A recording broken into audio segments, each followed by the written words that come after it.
Так, пропадать, да?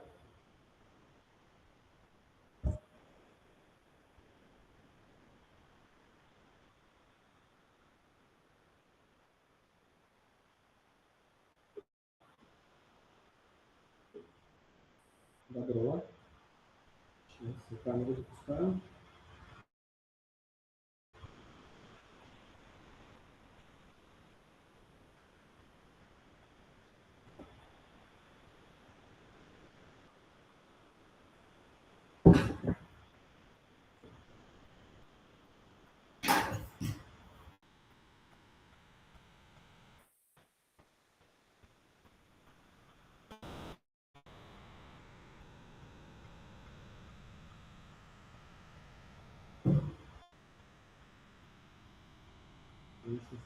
Все уползло.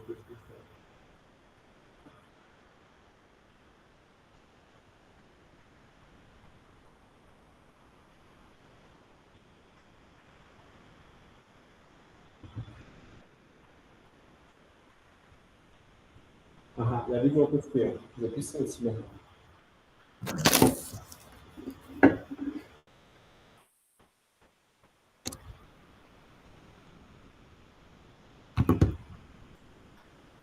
Так, я сейчас шерю экран, я закрываю шер, да?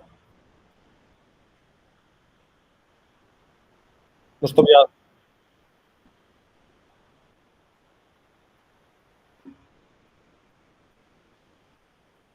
Угу. Так, все. Короче, я готов. Hello to everyone. Welcome back to our stream series called Person in Touch, which we didn't make since a while, and now we are back to that amazing format, speaking with different practicing media artists, and I'm heartily welcome to my longtime friend and amazing media artist, Dmitriy Morozov.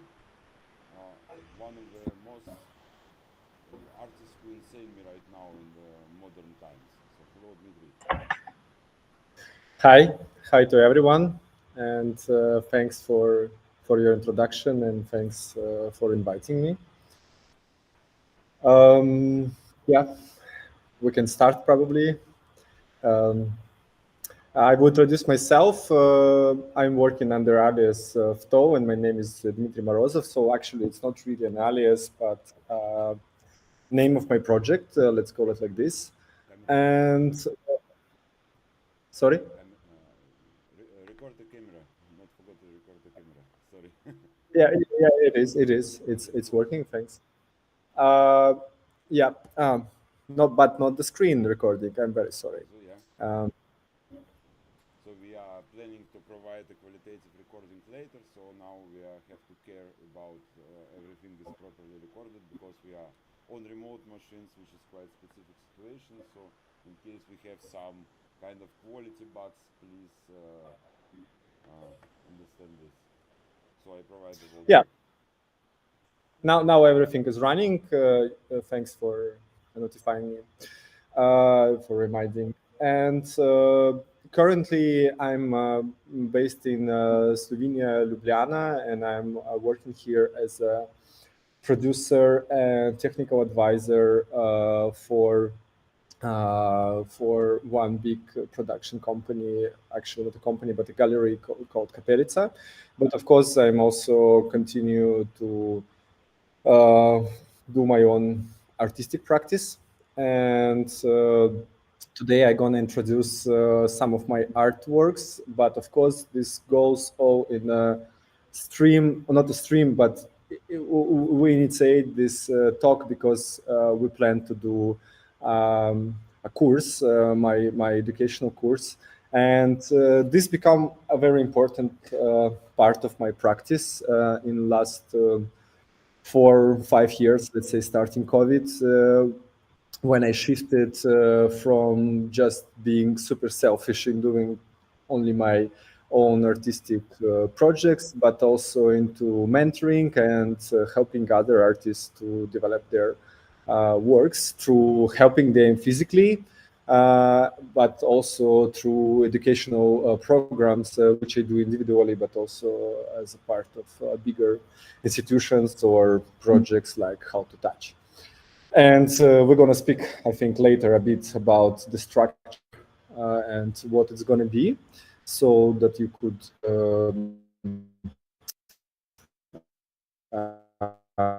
and what we're going to offer.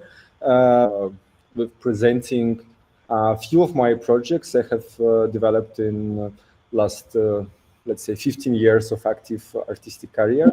But of course, I will not explain all of them. I will be more oriented on the specific projects which are relevant for exact our potential course we're going to do, because I want to present exactly the ways and the strategies, tactics, and techniques I will share, and how, let's say, I think I suppose, let's say, universal, how universal they are, for artists, designers, researchers, potentially. So sorry for my weak English. I will try to do my best, but I hope it's going to be more or less understandable what I'm presenting and what it is all about. During, like, my main focuses are sound art, robotic art, kinetic art, and everything in between. I'm not really into the computer graphics, what is quite unique, I think, for Hou2Touch, because mostly, as I understood, it was oriented on not developing, but providing courses dedicated more to motion graphics, video effects, video processing, generative graphics, and so on. I'm more working with the physical objects, let's call it like this. So most of my projects are let's say, sculptures or installations, physical 3D objects that are interactive in a way, maybe between themselves or sometimes interactive with the audience, sometimes they don't care about anything. But of course, I also work quite a lot on interfaces and on the way how objects could not just interact but also represent information, concepts actually of the objects themselves. And this is why I actually choose Maximus P as my main weapon of choice, let's call it like this, because it's a unique instrument that can integrate everything starting from sound, robotics, computer graphics, and it's all in one, and it's super universal. It's not the only one, of course, tool like this, but during for many years, it has become a standard, also a standard in education, because it's made for, let's say, amateurs who wants to try doing complex interesting projects, no matter if it's just a digital project in a computer or a complex robotic or kinetic sound piece or maybe a light piece. Now I'm gonna start sharing my screen to show a few of my works. I know that Stas will check for questions if they will appear, and he gonna somehow broadcast them to me.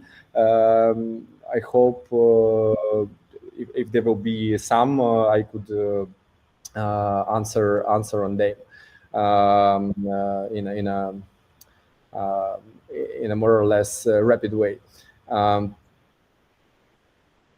I hope my screen appeared. So mostly actually for this type of artist talks, for this type of presentation, I'm actually using my website because to me my website is an archive and I'm not a big fan of linear presentations prepared in advance using I don't know, PowerPoint or this kind of programs, because for me, this makes uh, the speech I give slightly more improvise it and live, let's say. So to be honest, I didn't prepare exact project I wanted to show. So because I really like to jump between different periods and different techniques I have used it, and I do this usually just on the fly. And also, it's important that I use, of course, many different tools than just Max or Arduino or like these typical instruments, which are super common nowadays in interactive art.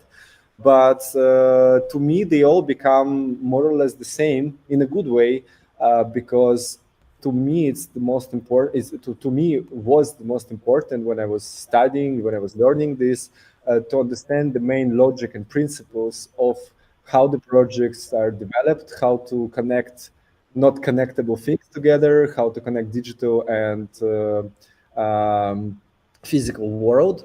And even if some of the projects I'm going to present are not really made with Max, to me it doesn't matter because most of the software and hardware, I know it sounds a bit rounding everything, but they work more or less the same. It's the most important thing is your concept and understanding what you're doing, and then this could help you actually to choose exact tool or instruments to develop the project. But once you understand the main principles, it doesn't matter if you use I don't know, Arduino and Maximus P or Pure Data and Teensy or maybe Touch Designer and some other kind of platform or hardware board. And of course, we're gonna all discuss all of these things during the course as well. So the first project I would like to present, it's called Adat. And before I will explain the project itself, sorry, it starts to sound. There is like automatic start of one of the videos on the page. I need to mention that I almost lost this object a week ago in a quick fire that happened in my workshop. Actually, it was a workshop of a gallery, so not only my workshop. And luckily, this object survived, but severely was damaged by water heat, falling ceiling, and so on. So it's almost not existing right now, but I am planning to do a restoration of it. So it's kind of a phoenix, like a phoenix bird that gonna be rebuilt probably pretty soon. Luckily, I didn't lost it completely.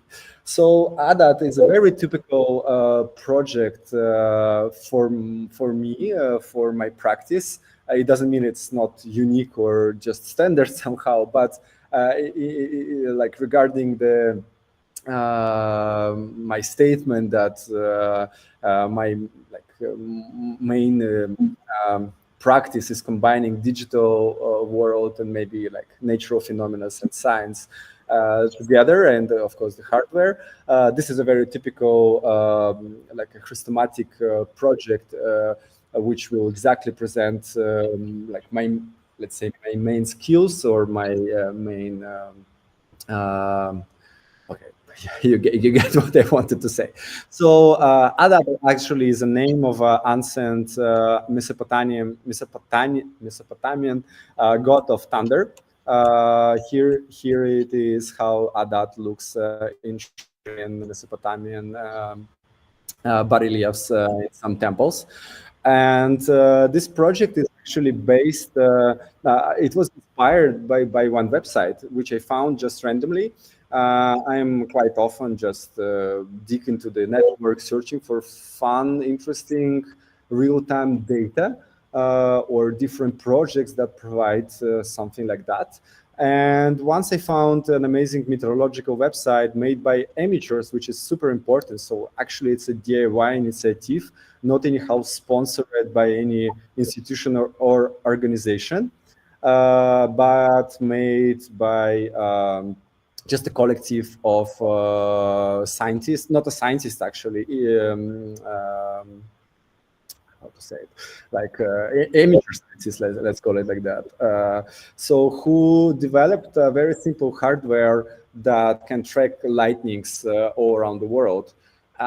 It's pretty simple actually, because lightnings, when they happened, they always produce a very significant radio waves outbreak, and they are quite easy to be tracked actually. And but to do that, to understand the position, of course, you need triangulation, or you need to have like a lot of data to understand through delays of these radio waves from where exactly they come. So what we see right now is actually a real-time map with delay of only 2 seconds, which is tracking all the lightnings happening over our planet. And this website is quite nicely designed, so you could even scroll to or zoom some particular like countries or continents, and many people or enthusiasts all around the world, they build their own radio receivers that can track these sparks, not just sparks, but the lightnings, and actually send the data over the internet to the central database. And what is super fun, that this website has a very nice button with the speaker. So when you press which, you get actually the nice cracking sounds that are sonifying the process. And not the process, every lightning, and it's even stereo. So on the left you get the left side of the map, and the right side of the map. So it's a perfect example of a website which could be used in an art project as an inspiration point, and as some interesting data that the project itself could somehow rework, somehow process, and turn into something interesting, depending what you're gonna like invent, what's your fantasy. So this is exactly what I made. Actually, Adat is it looks like a complex robotic art piece, but it's more like just a kinetic, simple sound and light installation. So using Max and pure data, I don't even remember what exactly I have used it here. It could be done in Max easily.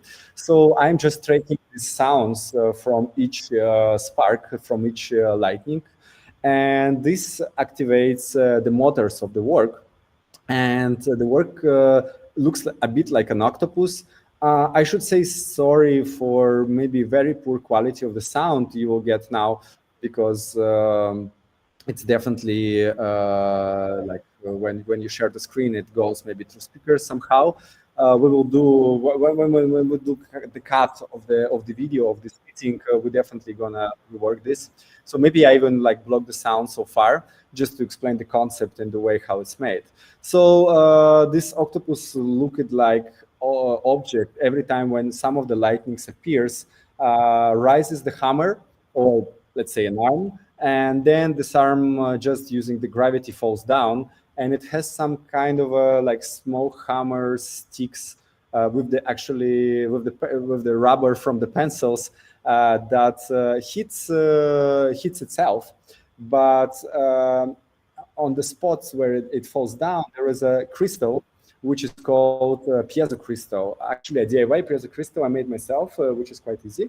And if you heard about piezo crystals or Rochelle salt in this case, you know that this is a type of a crystals. I will keep this image for some time. This is a type of crystals that can process kinetic energy into the electricity.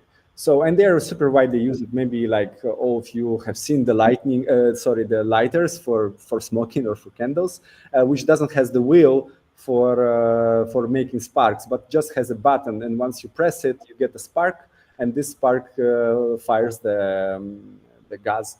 Or of course, they are widely used, for example, in microphones. In contact microphones, and not only in contact microphones, because the sound waves or some vibration of the surface, so acoustic waves, let's call them like that, they are like kinetic energy as well, and they could be transferred into electricity just because of the way how these crystals react to that. So once the hammer hit this crystal, I got the data of I'm measuring this electricity that the crystal produces while it's heated. And it goes to Arduino and analyze the wave of this spark, and turns this into the sound and into the sparks of the lamp. And this happens like constantly. So the installation stands in the space of the museum or gallery, and there is of course a monitor to prove that it's actually really is not a random data I'm sending to the installation, but something really happening around. So to me, it's extremely important to present my projects without making them fake or somehow speculative. And to me, this project is a kind of an interface of planetary processes that are ongoing constantly. If you have seen on this website when I was showing it, it's about one. Oh, sorry, there was some ad. Okay, it's an ad from the website. So there is up to 1,500 or 2,000 lightnings per minute happening over the planet, which is an insane amount, of course. But sometimes it's just few. But what's important to me that when the project is standing in a dark room of a gallery, and maybe like it's during the winter in some parts of the world, there are no lightnings for many months, while in tropical, maybe on equator zone somewhere, they are constantly ongoing. And this creates some kind of a planetary interface through which audience, visitors, could not just observe or feel, but become, let's say, they're witnessing some processes which are hidden, but in the same time ongoing all around us, and of course in a very artistic way. So it's not like a scientific object that just sonifies or, let's say, visualize some processes.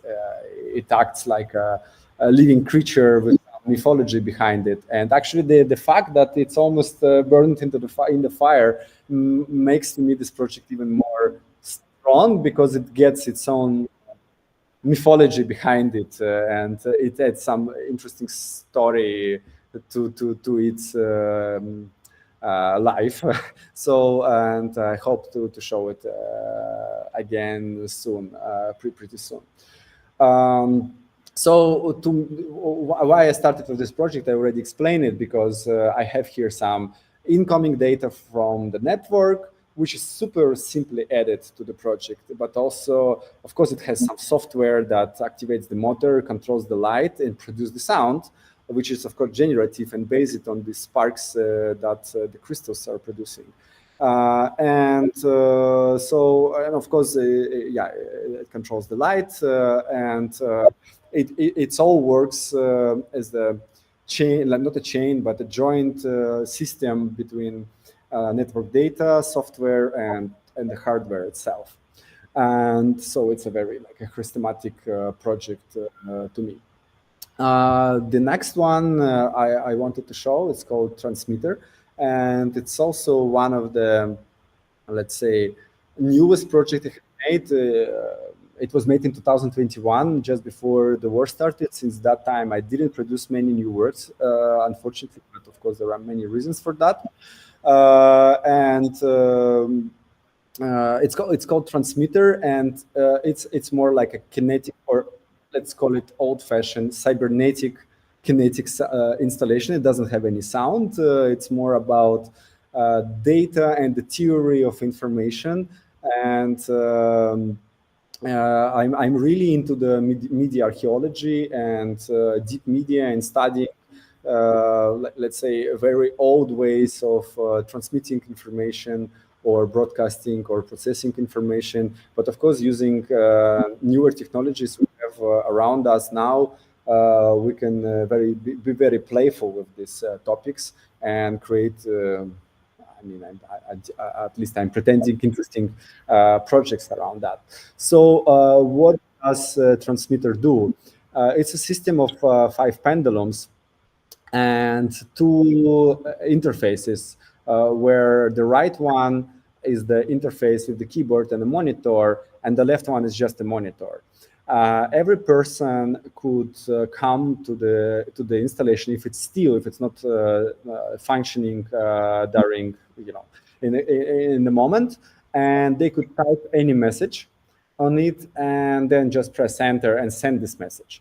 And what the project is doing, so it starts with the motor to shake the pendulums. First the first pair, then the second pair, the third pair, and the fourth pair.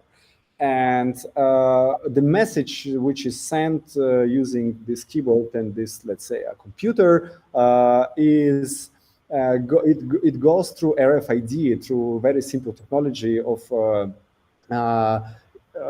like, which is widely used nowadays in the cards to open the doors, in the text to track on the factories the objects, in the keys, even for payment, for passing to somewhere, or even just to send the information, like I'm doing here.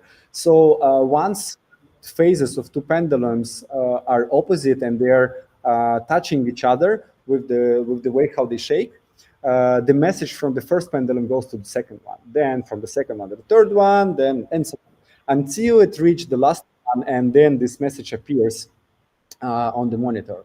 So actually, it's a quite glitchy and a strange way to send a message, which could be done much more easier. But to me, it was important to create an image of a strange system that somehow stores your message, but you never know when you get it, because there is this randomness of the phases of these oscillating pendulums, motorized oscillating pendulums. But what you could be sure that at some point it's gonna come there. So I had some results when the message was passing just in, let's say, like half a minute, in 30 seconds. It was already like at the second monitor, but sometimes it was taking up to like 10 minutes before the message could reach the second monitor. So here is how it was looking. A short video.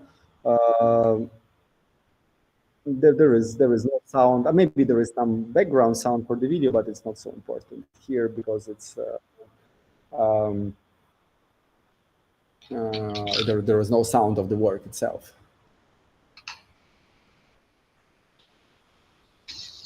And this is also a project completely made using Max for all the interfaces, for the input of the text, for moving the motors. Sorry, it's this version is in Cyrillic.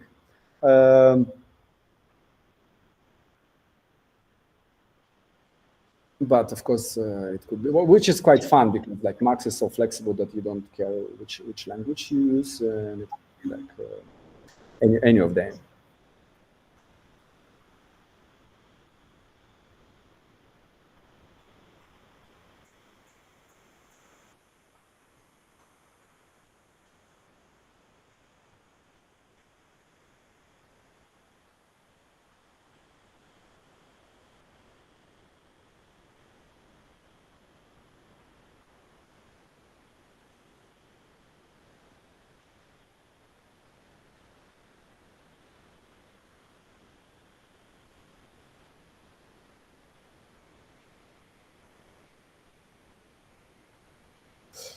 Yeah, that's a quite short video. I'm gonna continue a few other objects I would like to show, and now I will go to super old project, but which I found still quite fun, and it's a bit outdated in the way how it's built, and even with the techniques it's used.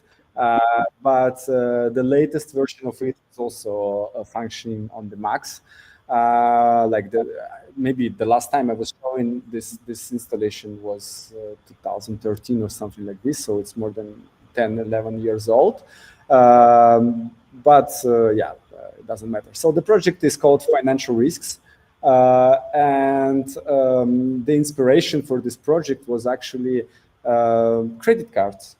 The plastic credit cards, or let's say debit cards, doesn't matter. So the cards with the money that everyone is using these days, and the installation itself is an interface for 6 card readers. So I remember when I was building it, it was still quite popular. The chips which we use now for contactless payment or for putting the card into the ATM machines, at that time, like 11, 12 years ago, when I was building the project, were not so popular. I don't even remember if they were already existing or that widely popular.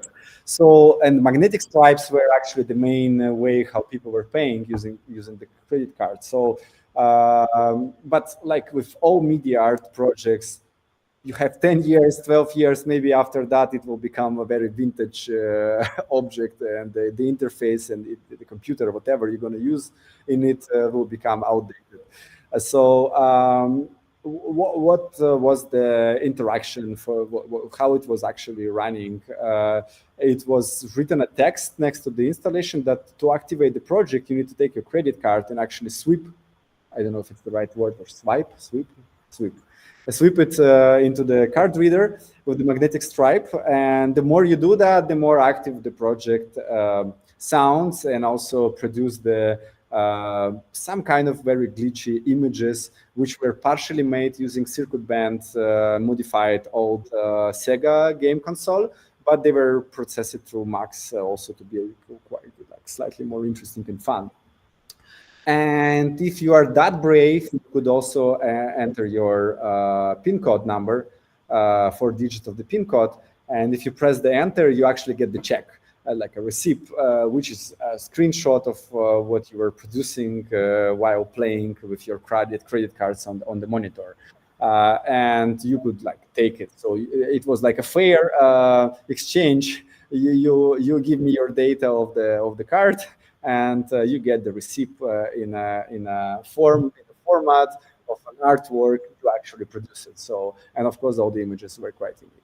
And it was more a social experiment, which I really like a lot. I really like to create systems or installations which force people, or not force, they offer people auditorium to audience to interact with the project, maybe in a not very standard way, and to see if they will actually do that or not, if they're like risky or they understand the concept or not. And I was expecting that actually no one will play around, none of the this were deal with the project. But on the opening, only on the opening, I had 400 people using their cards on the project.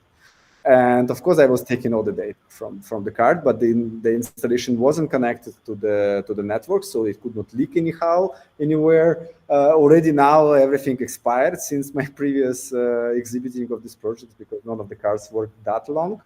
And this is actually why it's so important that credit cards or plastic cards has expiration date, because if that data was stolen, it will, like, once the card is expired, it could not help anyone if someone steal your data. And yeah, that was super impressive that so many people were using that. But then I realized it also that so many people have cards without any money on them, just because like, people are broke, at least people who are going to this kind of exhibitions and projects. Okay, that was the work from maybe 2013, and now I will again show another project from that time, but it was originally made in 2013, but then I made a total reconstruction and renovation of this project in 2019. First, it was made using mostly analogical and very simple digital tools, but then I completely recreated the whole project using Max. And I like it, the newer version, not more than the previous one. The previous was a bit more like glitchy or just lo-fi, let's call it like that. But the newer one is finally completely like realizing the concept I wanted to present. So the project is called Conos, and the Conos, the name of the project is taken from the Conos textile, a very famous kind of mollusks, actually not the mollusk itself, but the shells of these mollusks, which reminds a lot cellular automata, if someone knows what it is. If not, it's a very interesting mathematical, actually not just one, but many algorithms that are somehow describing behavior of living organisms or cells, and how they divide, and how using simple maths, like some very interesting and complex visual patterns, for example, could appear. And scientists were developing this kind of mathematical living systems since 50s, 60s, actually more from 60s. And they didn't knew that when they discovered some interesting principles behind the algorithms they made, that in nature, many different examples that are acting, let's say, not similar, but really close to what they were doing in their labs. And Conos textile is one of these examples. The way how their shells are growing and these patterns are appearing are extremely unique and really depending on some complex mathematical processes. Of course, the mollusk itself doesn't calculate that, but it's in their DNA, the way how they build their shells. And of course, it depends on some natural environment and maybe some processes we still don't know. So, and in this project, I decided to combine living organisms, but of course not living because they should live in the sea. But I found a few examples of really beautiful shells from the dead mollusks, of course, and which is also super fun because these mollusks are one of the most poisonous creatures on the planet. The poison they have is so strong that it could kill a diver easily, and they actually shoot with some kind of needles to kill the fish and then eat it. So they are predators. But every year, some people are dying when they're trying to deal with these cuties. So and what I made in the project, I have add 5 of these shells of slightly different types, and I have add cameras that are tracking their patterns. So every shell is standing on these small spinning platforms, and the cameras, which are slightly modified to get close focus, so that they could like focus on the surface of this mollusk. They capture the image of the mollusk. And then this is a starting point for a digital cellular automata, which happens in an algorithm of the installation. And as you can see on this image on one of the monitors, so the project has 3 monitors. One shows the process of analyzing the data from the mollusks. Sorry, maybe there is an image that shows all monitors together. Yeah, maybe here. And then the second monitor, which is on the top, creates the cellular automata, like a digital version of it, based on the images from the shells. And then the third screen is more like a abstract interpretation of some algorithm. So it's more like an abstract image that generates from this algorithm, as well as the sound. So it's a audio visual installation, of course, with a very small monitor. It's not a projector or something, but to me, it's more important to create a system which is like more a sculpture and a kinetic object. It's everything in itself, and the big monitor will be not suitable for this type of project. So maybe I will not even go into showing the video of this one. You could easily check this on the website, and probably there is a video only of the very first version. Yeah, and the updated one is from 2019. But you could anyway check it as well. So I also do quite a lot of small objects. So it's not only like big or medium-sized installations, but I have a huge number of, let's call them one-day projects. Of course, they are not one day, but they are much smaller, and I really like to deal with the objects which are look at like musical instruments or just some weird creatures and do something fun.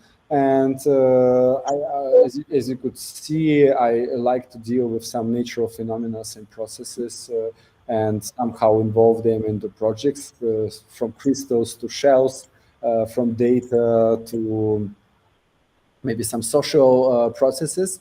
And for example, this small project, which is based on Raspberry Pi, a small computer that runs pure data. So it's not really relevant to our discussion about, or my talk about Maximus P, but pure data is actually a son of Maximus P. And once you know Max very well, pure data become a very simple instrument to learn as well, which is important for me to mention. So, and the big advantage, for example, pure data, at least at the moment when I was developing this project, is that you could easily install pure data on a small computer like Raspberry Pi and hide it in some object without having an extra computer, like a big computer standing next to it.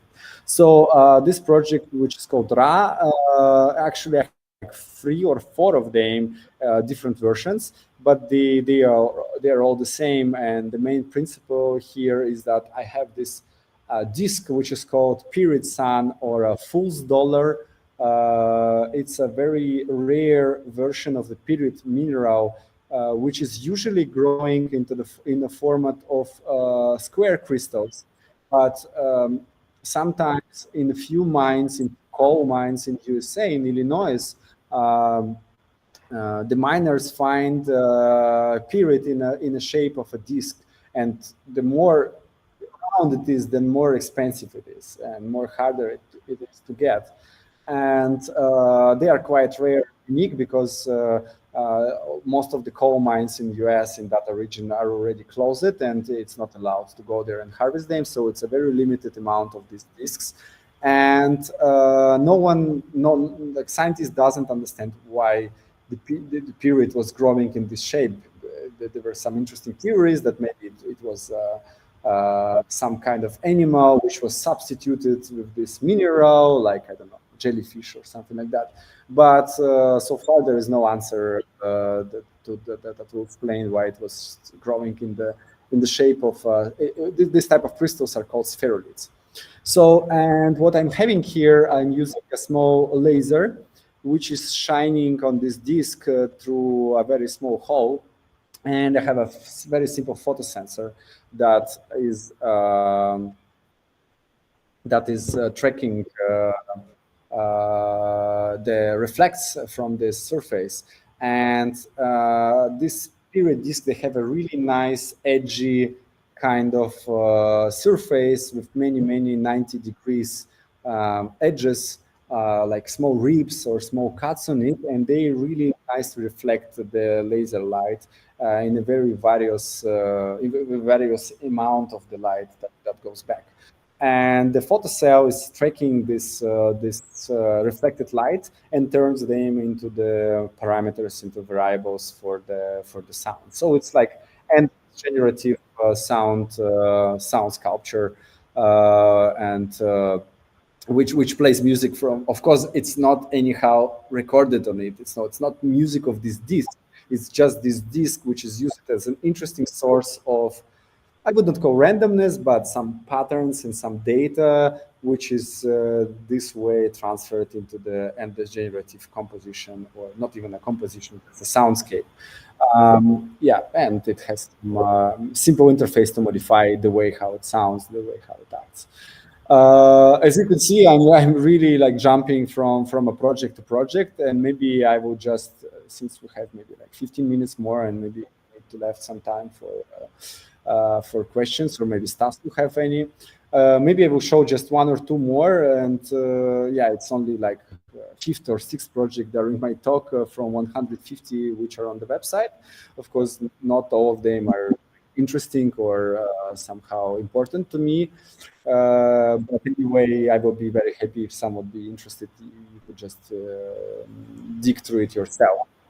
So this is another project which is made with Max, and it's a work from 2016. And it's quite a small and a simple project, but at the same time, I really like in it.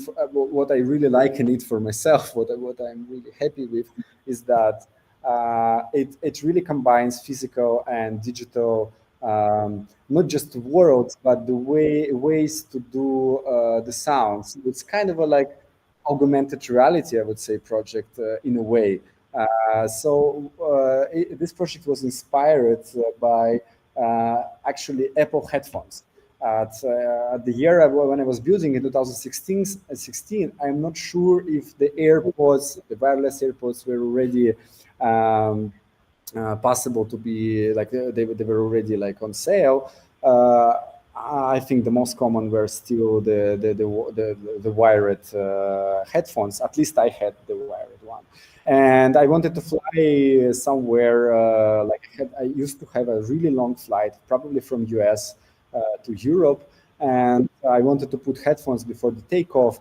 But when I took them out of the pocket, the whole row, like they were so mixed up, and so I don't know, knotted. Yeah, they were like all impossible to even plug into the ears. So it took me some time to fix this mess, and I was so angry, and I didn't like want to do that because I wanted to put the music as soon as possible and sleep. And at some point, I realized that when I was stretching one of the wires, actually it's just one wire, right? Or one wire which is split then in two. I realized that it really reminds me a sound wave. Which is super fun because the headphones are made for sound.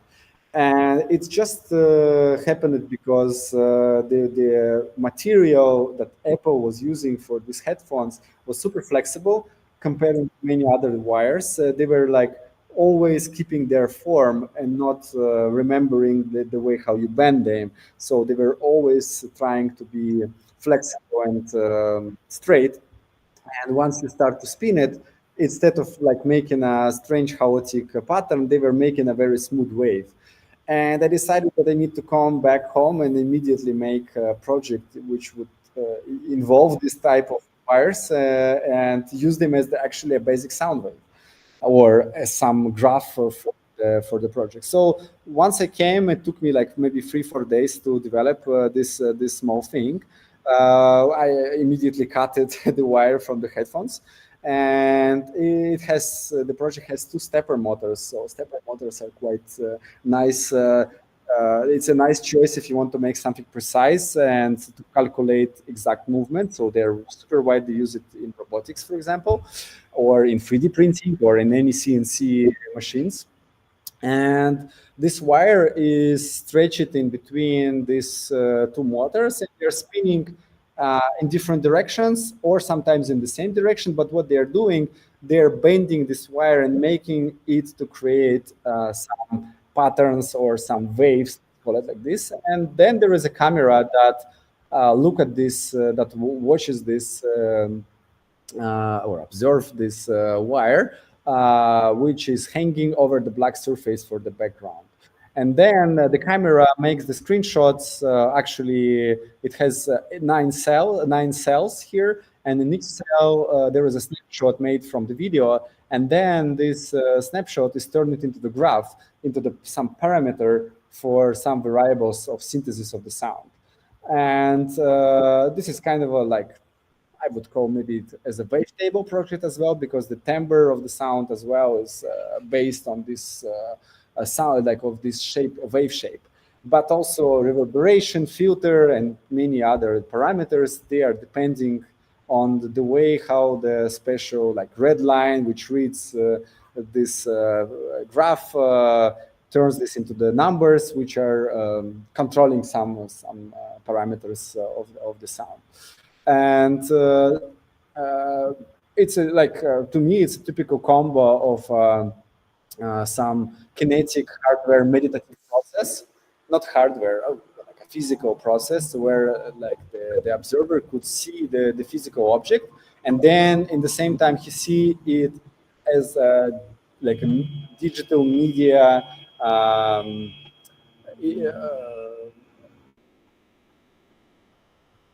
image or like information, which is turned them into the digital parameters, and it all happens in real time, just in front of the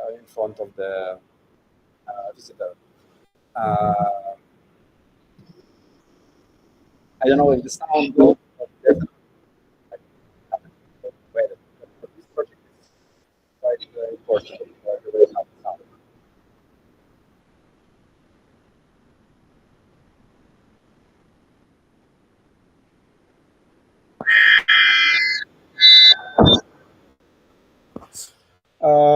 I don't know, Stas, if I should, if you have any questions, or you have maybe any questions, or just Yeah, maybe give. first I will ask the questions we have in chat. There are a bunch of them. 2 questions from Dmitry. Why you shift from pure data to Maximus P? And what do you think about RNBO? Do you use it nowadays, or there enough power under MSP capability? Yeah, I would not say that I shifted completely from pure data, but pure data in a way become a pain in the ass, because the stable version, which was called PD extended, is abandoned for almost 10 years now. And now it's only this, like, let's say beta or alpha versions of vanilla, which are quite nice, but sometimes they're buggy. And every time when I'm teaching someone, and I have a class of, I don't know, 20 students, they have all different computers. And before it was quite easy. Everyone was just installing PD extended and it was working perfectly most of the time. Nowadays, it's like we spend just 2 hours to make all the computers functioning with the stable versions of vanilla, and it just become not convenient and too hard. But I still use pure data a lot, especially when I do simple projects where I don't need the computer graphics.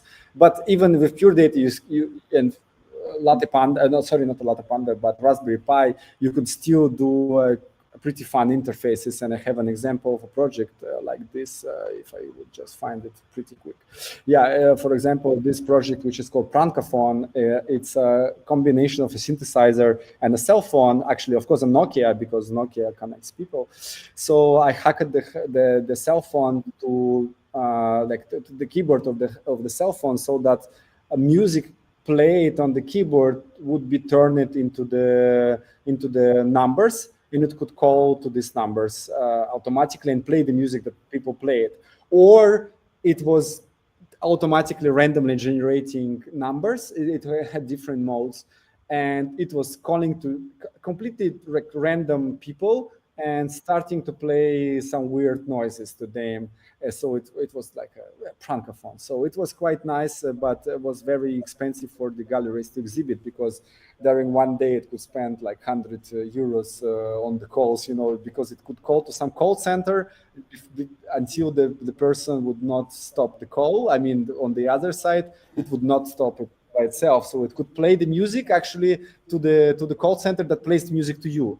And the audience in the exhibition space was, of course, hearing everything through the speakers. But why I started to say about this one, it's completely made with pure data, and I even made the interface, which is not even a graphic interface. It's just like some elements of standard elements of pure data, and there was a patch behind. But I made something like a stencil.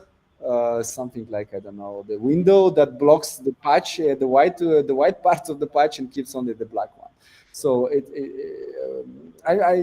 just answering to this question, I'm still a big fan of pure data, and I really like to use it as well. And this is what we're also actually gonna talk a lot during our course, that you should not stuck with just one instrument.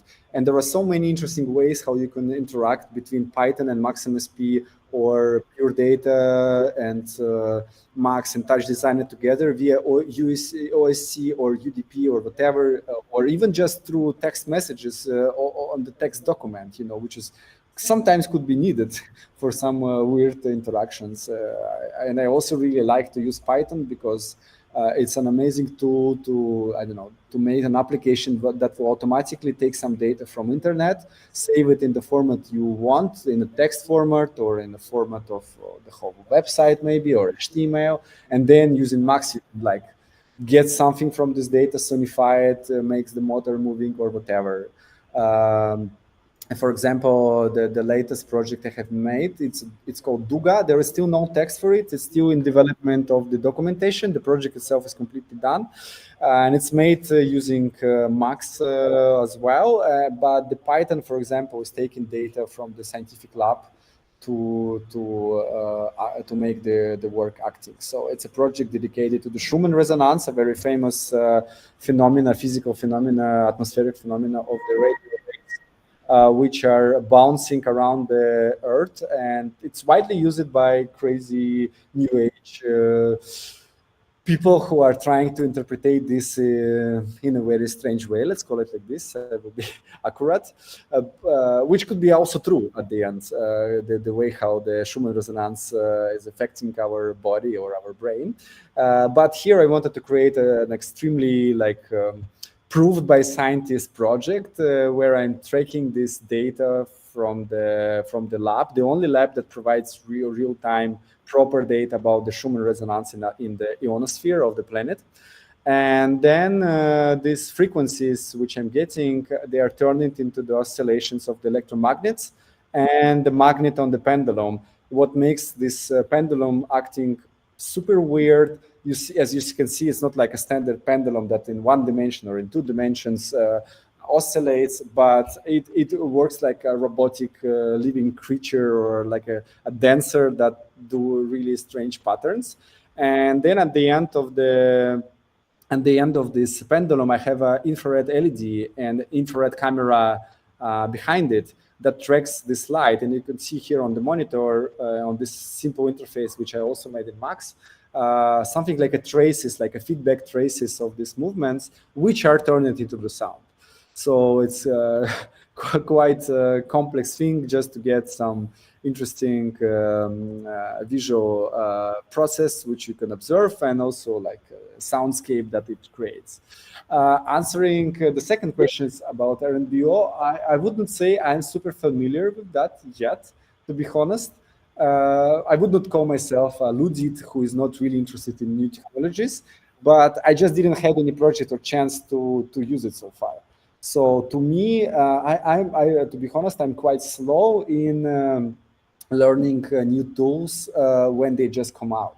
I always wait a couple years until I really see what people do with this, and I just literally don't have time sometimes to just sit and learn something what I don't really know how I can use immediately in what I'm doing. But it doesn't mean that RNBO is not like powerful enough or not interesting. Like as I remember that tool to help export, mostly it's made to export from Max different simple patches or programs so that you could run this in the browser or on a small computer like Raspberry Pi. Which is of course quite useful, but as I read so far, there are too many limitations in how exactly you can use that. So I would just avoid doing that and jump. If I would need a Raspberry Pi, like a small Linux computer, I would just go with pure data for most of the tasks I do. In the same time, that's one of the biggest disadvantages maybe of the maximum speed, that it's not super cross-platform, so it cannot run on Linux, unfortunately. In the same time, you can export the full application using Max, which is amazing, so that you could create a patch, prepare everything what you need, and just send this as a standalone application to anyone else, and they don't need even to install their own like a version of Max. They could just run your application. On a Mac computer, this works super easy. On Windows, slightly more tricky, depending on the system, but yeah, so that's the answer. Okay, some more questions we have currently. Paolo asked, may you share how is machinery design experimentation, how is your machinery design experimentation process? And I think also Marina shares a similar, different but similar question. What do you need to know to implement such projects apart from software? That's, I mean, I could be ironical and answer that you need to go to our course and learn some of the instruments. Basically, I think so. It sounds like that. That's the courses. Basically, it's about how to get into that. Yeah, but exactly, Stas is right. Well, I never, in the same time, I never learned anything anywhere. So I'm a complete amateur. But I was just very curious, and it took me some time, of course, to come to what I do. But I completely didn't even explain it like my roots, and they are in DIY music instruments. So for many years, that was my business since middle 2000s, when I was building very small modular synthesizers, which were not in a standard of, I don't know, Eurorec, Buchla, whatever. So they were just my own standard. But I was so obsessed with making my own small creatures and also selling them, because it was a small business. I would not call this a business, but it was like occupation. So I was just making a series of these DIY machines, and I was selling them to enthusiasts of noise music in middle 2000s. And this helped me to actually understand electronics, first of all. And I was extremely against software for a very long time. I was thinking, okay, software is something in the laptop. You cannot see what the artist is doing. This is like such a weird stage situation when someone is doing something in his laptop, and then you see the video or the sound or something. So I was a super hardware guy. But once I started to be more an artist and I started to create installations, I realized that any tool is perfect if it matches the idea.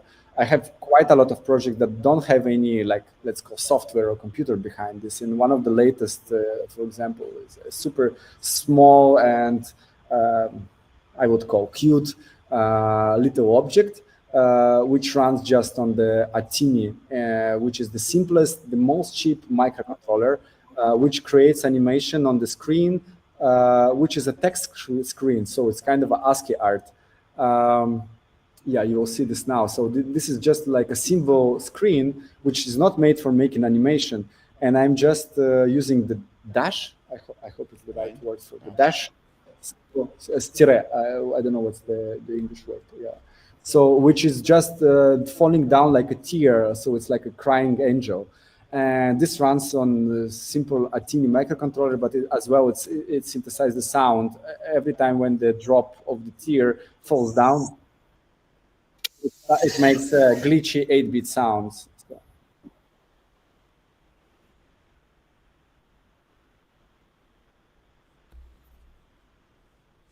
I don't know how I went into this project, but I just wanted to say that it's maybe the most important thing is trying to find maybe your first instrument you become familiar with, you become easy to work with, and then through it learn more different instruments.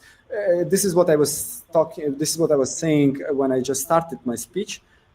Is that Maximus P is not the main goal for me to learn during my courses. I'm just using one tool to show how similar everything is. It's the same with the programming languages. If you know, I don't know, C or Python or whatever, you definitely will be, it will be definitely much more easier for you to learn any other language, programming language. And the more languages you know, then easier, and then you see more similarities, or if the differences are really important, you understand why they are there and how they help you to use different instruments for that. So yeah, and once to me there is no difference between Maximus P and electronics. I mean, the microelectronics make the chips, and no matter if it's a digital or analogical schematic. To me, when I see the I will just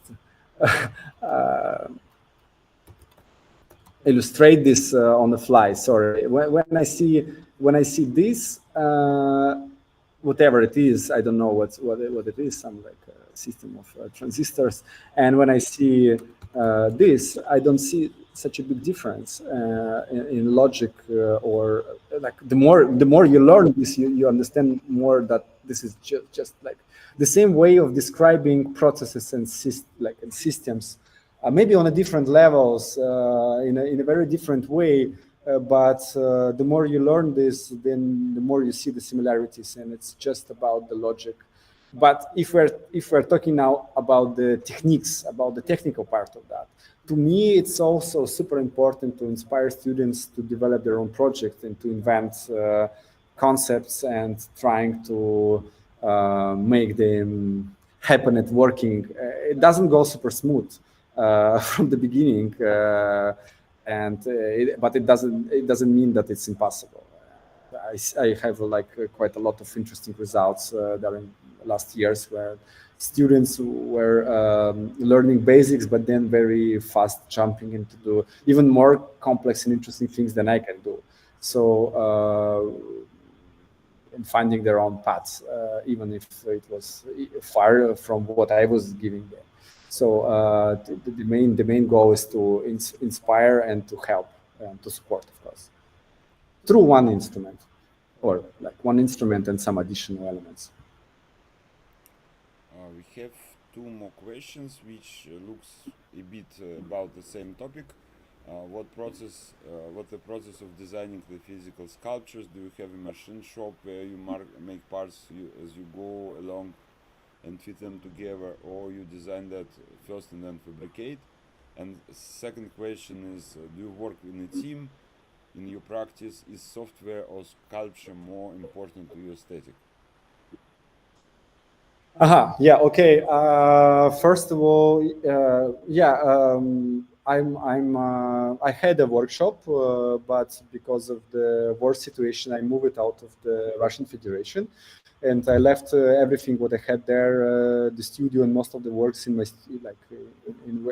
where I was working. So I had like a fully, like the whole process of the development of the project was concentrated in my studio. So I had a laser cutter, all the machines for making metal parts, everything for electronics, like the full equipment workshop.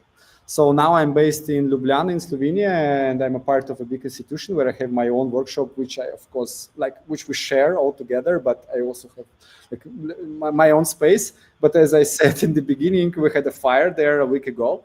And so currently I don't have any space to work and no tools, but to me, it's not that important anymore because I just know the number of the tools and what I need to make, and I'm quite fast and flexible in changing the place where I develop if I just have the basic materials and tools and some, I don't know, workshops or some people who I could come and do metal part on the lathe or a milling machine or do electronics in some corner. So I'm quite flexible with this. So currently I'm without a workshop.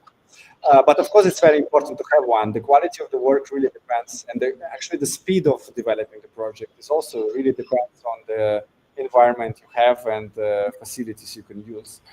So speaking about how I develop the project, I don't do any plans. I don't do any 3D. I just assemble everything in my head before I start to actually developing the project. But of course, if I need to cut some part, I do some, I don't know, for laser cutting or for milling or for any kind of machine processing of the materials. Of course, I do some blueprints, but they are mostly just 2D because I already by that time know how in 3D the object is going to look. So I just do this simplified version for machines to cut what I had in my head. And I really like how it goes. Maybe I'm not that elegant with the works if I would do this in 3D in a more flexible or somehow more gentle or complex forms. But to me, projects are interfaces. And they should be also a bit like schematically showing the processes which are happening in their brains, electronics, or whatever. So, I'm trying to keep answering also second question at the same time. I'm trying to keep this balance when the object's not going just into the sculpture as a visual objects. This is also fun. I have probably my own aesthetic, which I'm not really like, I don't have a lot of reflexia about this. So I'm not really like, trying to analyze why I came to this type of forms where I started to make more black objects. I don't have this in mind. I don't care. It goes how it goes. Maybe like next year will be a year of only aluminum works. This like few last projects of maybe like 5-6 years, they were more like plastic, but before it was much more aluminum, and before it was more like crazy somehow mixing everything together. So it goes how it goes. So I'm not really like torturing myself with thinking about that. But to me, it's important to keep the balance between the concept, the media it provides, whatever it is, sound, video, maybe like just a poetry, if it's a poetry or a textual machine, which is also quite fun and it could be also used. Or for example, I had a project which was called Hotspot Poet, which was transmitting poetry through Wi-Fi names. So just the names of the Wi-Fi were constantly renamed inside of the project. And if you open in some public space your phone, you will constantly see changing names of the networks. It will be like lines of poetry of different famous poets. And it was a set of four poets in one package, which was just recently sold, luckily. So, and out of that, for example, I made a slightly more crazy project, which was called Hot Ninja, which almost put me in the jail in 2018 because it was super anti-propaganda and anti-war, anti-state project. so like more like a hacktivist object, and I had a lot of troubles with FSB and authorities because of it. This is also like what puts me in a big danger if I come back ever. So yeah, I removed some of the letters here to not like completely provoke them. This was like a server in a pocket, the machine that was making making its own internet in my pocket, and people could use it as the not peer-to-peer but like decentralized way of chatting if the network is completely destroyed in some area or blocked or somehow jammed by the authorities. So and it's not about the form at all. I don't know why how I came to describing this one. But yeah, the balance, I will come back to this thought, is very important, so that none of the elements of the work would take too much of the attention to them, to themselves, so that they would try to stay in the same kind of ratio where it's still like a pleasant looking or okay looking object, so that it could be called art and the galleries could call, but at the same time they will do something they're like completely different in the way how they transmit whatever they transmit.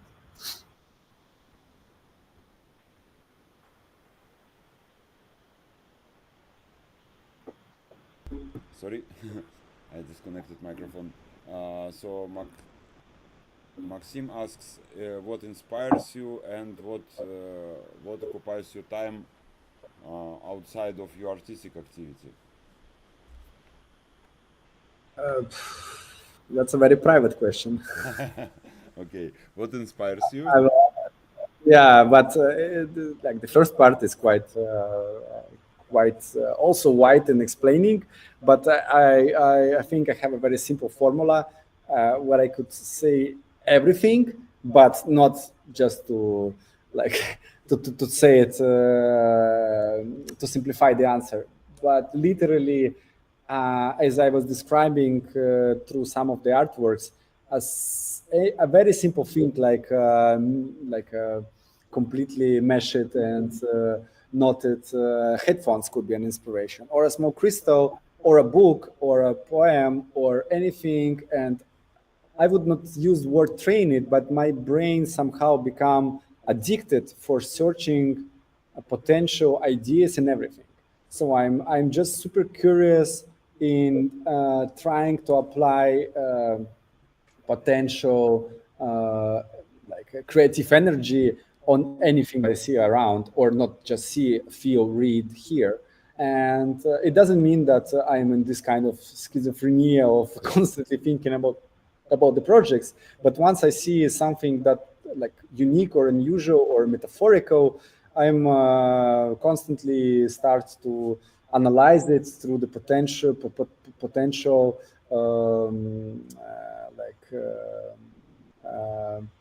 way how I could use this somehow in the project, or involve this in the project. I don't really like the word use actually even here. How it could like go somewhere further and become a system, or a very metaphoric and poetic project. So actually, for example, with this hope, the inspiration came maybe like 15 years ago, until I actually made this project. And the inspiration was old Waldorf synthesizers. So Waldorf was a very famous company. I don't know if it still exists even, but probably it is. Maybe not that popular anymore, but in 90s, late 90s, 2000, they were super popular. And some of the machines they made were extremely, it's a German company that was doing mostly digital, interesting synthesizers. And for example, if you were not playing anything through them or on them, or were not modifying anything in the patch for longer than maybe 30, 40 minutes, there was a screensaver appearing on this type of just like a symbol screen. And it was made like a very, very simple animation. And I just remember it. And then like 15 or more, maybe already 20 years ago, after I saw this for the first time, the screensaver on old Waldorf synthesizers, I decided, okay, it could be a fun using this monitor for making a drop of crying edge. So this is how it usually works. And sometimes the idea sits in the head for decades. sometimes you get some inspiration, and next day you're already so obsessed that you like don't care about the food, time, or energy, and just build it until you finish or not finish. I can imagine. So basically, I think it's also like I even getting some ideas we should discuss later about the potential integration in the course. So I maybe make some basic announcement. We decided to increase our speed. So basically, we have a communication, an idea to speak about the courses with Dmitry since winter already, like almost a half of year. But Dmitry was always very busy, and now because of this horrible situation with fire in the workshop, uh, occasionally there is some time which we decided to spend to increase our speed to work on the workshop we planned earlier. So anyway, it was all a bit also with idea to help to solve the situation of Dmitry with money, which is obviously important right now. And we made very fast landing page where you can check the current state of program. We will work on it intensively next time, but everyone who wants to learn the way of thinking behind all of these crazy objects uh, is able to join the course already. We don't made some particular date yet, that will be updated soon as soon as we understand how much people joining, but we are planning to make it in, let's say, in 1.5 months in September. So I will show for a while the web page. So I will just cover for now the picture and make a short scroll. So like it will be relatively big course, I would say. It's like 12 to 14 weeks. So that's everything we have right now, and yeah, I will post that in the chat, the link for that. So if you want to look into it, you can take a look. And yeah, I think as soon as we don't have so much questions more, I only can say thank you for that amazing diving in your brain history and neural network behind, and for your time, and hope to see you soon in real life. And Yeah, thanks for inviting. Yeah. and Thanks for your time. thank you for everyone who came to join us. So as we said on the start of the stream, we will try to do our best to produce more qualitative recording, but out of some small glitches in the start, it was quite good working from my side. So I hope it was helpful, interesting, and also I have to announce next week we also have another person in touch stream with also very interesting person who is Amoeba. It's a guy from started to VJ on 80s, and he told me a crazy story how he came on 86 to the VG gig with 5 cars filled by 80 TVs to make his first VJ gig. And then he was working for long years for big artistic and commercial productions, including MTV and collaborations with artists from the Warp label. So it's like proper guy from UK. We will make some announcement next day, so follow our Instagram or mailing list or Facebook, whatever, Hou2Touch. And thank you, and bye bye. Bye. Thanks.